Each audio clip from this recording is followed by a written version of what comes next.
नमस्कार, मैं हूं निकिता और आप देख रहे हैं सत्यहिंदी.com। चलिए एक नजर डालते हैं अब तक की सुर्खियों पर।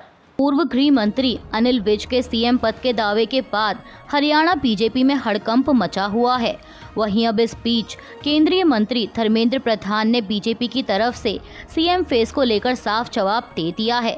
उन्होंने कहा कि हरियाणा में नायब सिंह सैनी ही सीएम उम्मीदवार होंगे।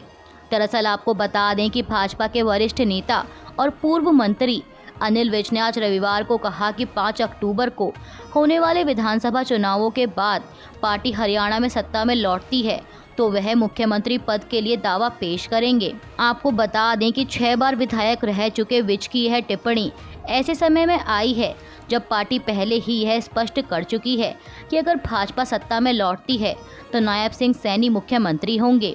वहीं अनिल विज ने कहा कि मैंने आज तक पार्टी से कभी कुछ नहीं मांगा। हरियाणा के लोग मुझसे मिलने आ रहे हैं, यहाँ तक कि अंबाला में भी लोग मुझसे कहते हैं कि मैं सबसे वरिष्ठ हूँ, लेकिन मैं मुख्यमंत्री नहीं बना।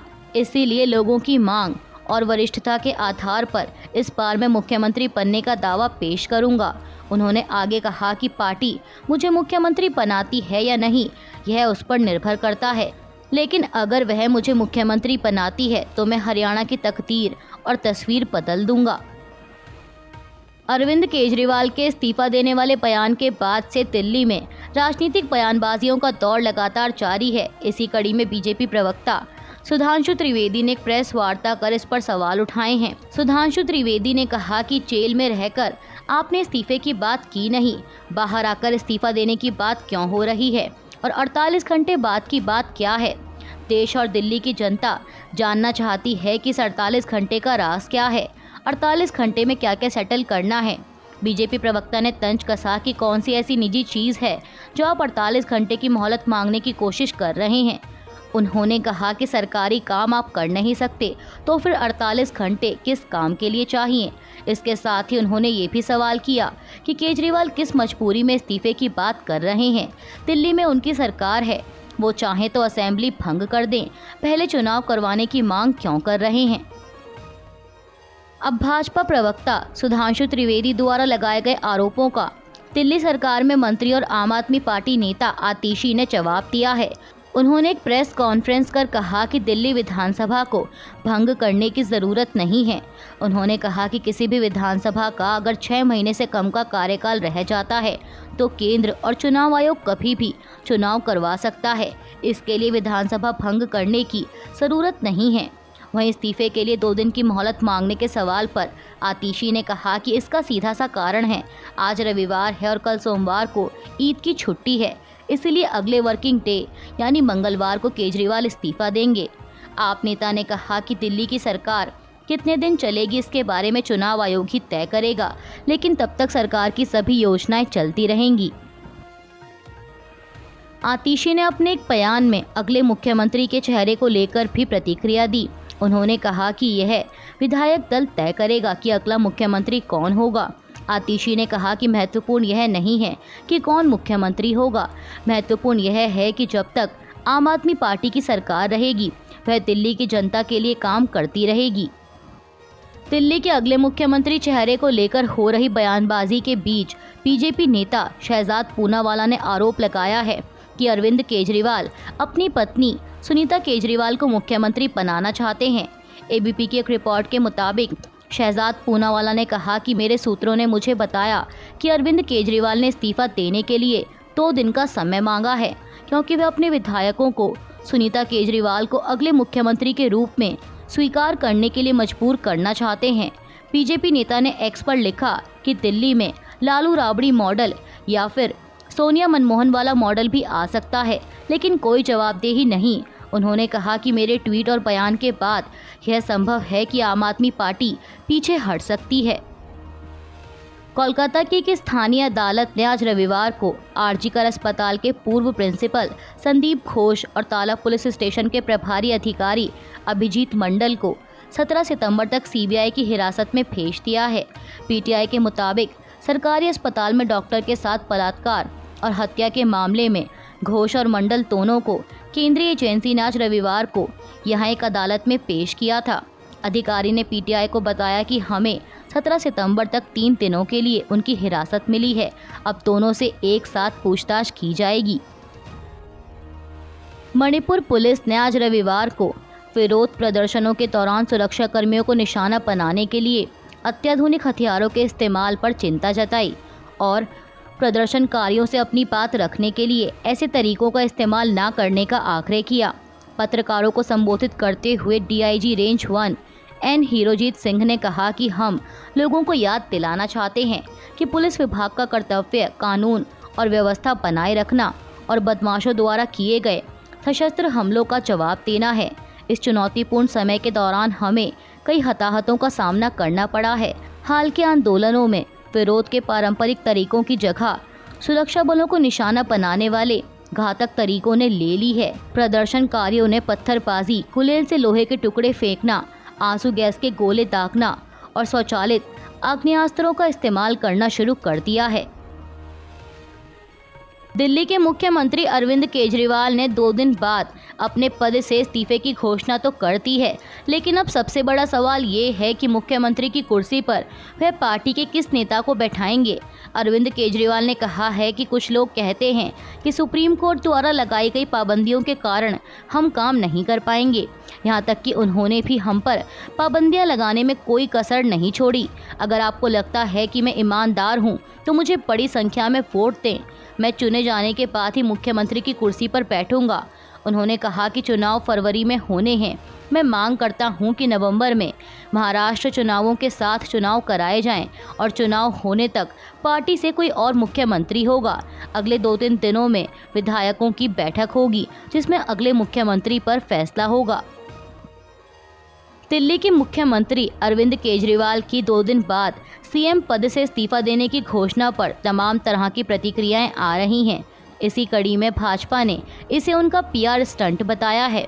बीजेपी प्रवक्ता प्रदीप भंडारी ने एएनआई से कहा कि ये अरविंद केजरीवाल का पीआर स्टंट है। उनको ये समझ आ चुका है कि दिल्ली की जनता के बीच उनकी छवि कट्टर ईमानदार नेता की नहीं बल्कि कट्टर भ्रष्टाचारी नेता की हो चुकी है। आज आम आदमी पार्टी देश भर में कट्टर भ्रष्टाचारी पार्टी के रूप में जानी जाती है और वो अपने इस पीआर स्टंट के तहत अपनी खोई हुई छवि को वापस पाना चाहते हैं।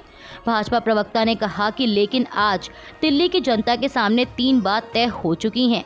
पहली, अरविंद केजरीवाल कहते हैं कि उनका 0 बैंक बैलेंस है तो उन्होंने इतना बड़ा शीश महल कैसे बना लिया।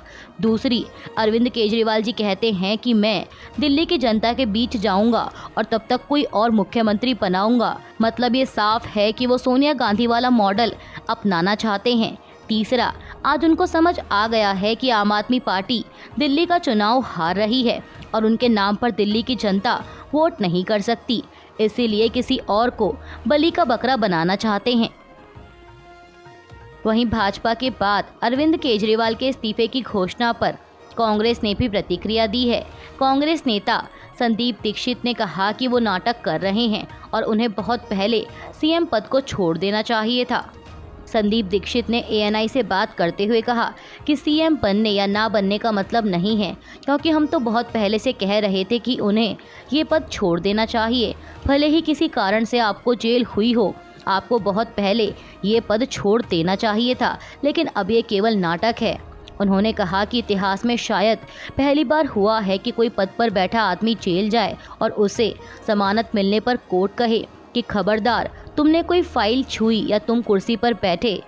कांग्रेस नेता ने कहा कि लेकिन जब हेमंत सोरेन साहब जेल से छूटे तो उन पर कोई रोक कोर्ट ने नहीं लगाई।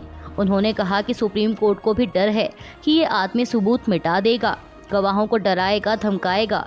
सुप्रीम कोर्ट एक क्रिमिनल की तरह उन्हें ट्रीट कर रहा है, इसीलिए पद पर रहने के लिए कोई नैतिकता नहीं बच जाती है। वहीं इन तमाम प्रतिक्रियाओं के बीच आम आदमी पार्टी नेता और दिल्ली सरकार में मंत्री सौरभ भारद्वाज ने कहा कि पिछले 2 सालों से भाजपा अरविंद केजरीवाल और उनकी पार्टी के सभी बड़े नेताओं पर आरोप लगा रही है कि वे बेईमान हैं, भ्रष्ट हैं। 2 साल बाद भी ईडी और सीबीआई अरविंद केजरीवाल के खिलाफ मुकदमा चलाने की हिम्मत नहीं जुटा पाई। सुप्रीम कोर्ट ने अरविंद केजरीवाल को जमानत दे दी है, लेकिन वे जनता के बीच जाकर अग्नि परीक्षा देना चाहते हैं और अग्नि परीक्षा देने के बाद ही मुख्यमंत्री की कुर्सी पर बैठेंगे। सौरभ भारद्वाज ने कहा कि वे एकमात्र ऐसे मुख्यमंत्री हैं जो अपने पद से इस्तीफा देने के बाद कह रहे हैं कि अगर मैं ईमानदार हूं तो ही मुझे वोट देना, अन्यथा मुझे वोट मत देना। चुनावी राज्य झारखंड पहुंचे प्रधानमंत्री मोदी ने यहां जमशेदपुर में एक चुनावी सभा को संबोधित किया। इस दौरान पीएम मोदी ने हाल ही में हुए लोकसभा चुनाव का जिक्र करते हुए कहा कि बीते लोकसभा चुनाव में सारा विपक्ष मोदी को हराने के लिए बेचैन था। पूरी जमात, बड़े बड़े षड्यंत्र, बड़ी बड़ी साजिशें, झूठ की इतनी बड़ी मशीनरी, देश को बांटने और तोड़ने वाली ताकतें, लेकिन आपका आशीर्वाद उन सब पर भारी पड़ा। मैं आपके इस प्यार और आशीर्वाद के लिए भी आपका धन्यवाद करता हूं। प्रधानमंत्री ने आगे विपक्ष पर हमला जारी रखते हुए कहा कि झारखंड के 3 सबसे बड़े दुश्मन हैं, जेएमएम, आरजेडी और कांग्रेस। उन्होंने कहा कि झारखंड के निर्माण का बदला आज भी आरजेडी झारखंड से उतारती है और कांग्रेस को तो झारखंड से नफरत है ही। ये जेएमएम वाले जिन्होंने आदिवासियों के वोट से अपनी राजनीति चमकाई, आज वो किसके साथ खड़े हैं? ये लोग आदिवासियों के जंगल जमीन पर कब्जा करने वालों के साथ हैं। पीएम मोदी ने कहा कि जेएमएम और कांग्रेस जैसे दलों को आपका वोट नहीं चाहिए। ये दल मजहब के नाम पर अपना वोट बैंक बनाना चाहते हैं। यही समय है, हमें इस खतरे को यहीं पर रोकना होगा। प्रधानमंत्री मोदी ने आगे घुसपैठियों का मुद्दा उठाते हुए कहा कि जेएमएम के लोग बांग्लादेशी और रोहिंग्या घुसपैठियों के साथ खड़े हैं। ये घुसपैठी और कट्टरपंथी जेएमएम को भी अपने कब्जे में लेते जा रहे हैं। इनके लोग झारखंड मुक्ति मोर्चा के भीतर भी घुस गए हैं। प्रधानमंत्री ने पूछा कि जानते हैं ऐसा क्यों हुआ?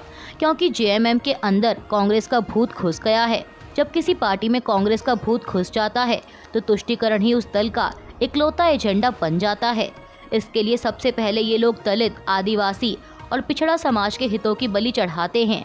इसके लिए सबसे पहले ये लोग दलित, आदिवासी और पिछड़ा समाज के हितों की बलि चढ़ाते हैं और यही हाल जेएमएम का भी हो रहा है। इस दौरान पीएम मोदी ने पूर्व मुख्यमंत्री और भाजपा नेता चंपई सोरेन का भी जिक्र किया। उन्होंने कहा कि जेएमएम के लिए आदिवासी समाज का सम्मान नहीं, अपना सियासी फायदा सबसे ऊपर है। आज झारखंड का गरीब आदिवासी पूछ रहा है, क्या चंपई सोरेन जी आदिवासी नहीं थे क्या? क्या वो एक गरीब परिवार से नहीं आते थे क्या? लेकिन जिस तरह उन्हें अपमानित किया गया, जिस तरह मुख्यमंत्री की कुर्सी पर कब्जा करने के लिए उन्हें अपमानित करके हटाया गया, उससे झारखंड के हर गरीब आदिवासी के दिल को गहरी चोट पहुंची है। दिल्ली के मुख्यमंत्री अरविंद केजरीवाल ने जेल से छूटने के 2 दिन बाद आज रविवार को आम आदमी पार्टी कार्यालय में कार्यकर्ताओं को संबोधित करते हुए बड़ा ऐलान किया है। उन्होंने घोषणा की है कि वो 2 दिन बाद मुख्यमंत्री पद से इस्तीफा देंगे। अरविंद केजरीवाल ने कहा कि मैं सीएम की कुर्सी से इस्तीफा देने जा रहा हूं और मैं तब तक सीएम की कुर्सी पर नहीं बैठूंगा जब तक जनता अपना फैसला ना सुना दे। मैं जनता के बीच में जाऊंगा, गली गली में जाऊंगा, घर घर में जाऊंगा और जब तक जनता अपना फैसला ना सुना दे कि केजरीवाल ईमानदार है, तब तक मैं सीएम की कुर्सी पर नहीं बैठूंगा। केंद्रीय सड़क एवं परिवहन मंत्री नितिन गडकरी ने कल शनिवार को बड़ा बयान देते हुए कहा कि एक वरिष्ठ विपक्षी नेता ने उन्हें 2024 के लोकसभा चुनाव से पहले प्रधानमंत्री पद की पेशकश की थी। केंद्रीय मंत्री ने नागपुर में एक पत्रकारिता पुरस्कार समारोह को संबोधित करते हुए यह बात कही। उन्होंने कहा कि मैं किसी का नाम नहीं लेना चाहता, लेकिन विपक्षी दल के एक वरिष्ठ नेता ने मुझे प्रधानमंत्री पद की पेशकश की। मुझे बताया गया कि अगर मैंने मंजूरी दे दी तो वे मुझे प्रधानमंत्री बनाने के लिए काम करेंगे, लेकिन मैंने तुरंत प्रस्ताव ठुकरा दिया। मैंने उस नेता से स्पष्ट रूप से कहा कि मैं एक ऐसा व्यक्ति हूं जो विचारधारा और विश्वास में विश्वास करता है। मैंने हमेशा सिद्धांतों पर काम किया है। गडकरी ने आगे कहा कि प्रधानमंत्री बनना मेरे जीवन का लक्ष्य नहीं है। मैं अपने विश्वास और संगठन के प्रति वफादार हूं और मैं किसी भी पद के लिए समझौता नहीं करने जा रहा हूं, क्योंकि मेरा विश्वास मेरे लिए सबसे ज़रूरी है। केंद्रीय मंत्री ने कहा कि मुझे लगता है कि विश्वास ही भारतीय लोकतंत्र की सबसे बड़ी ताकत है। अभी के लिए बस इतना ही। बाकी की खबरों के लिए जुड़े रहिए सत्यहिंदी.com के साथ।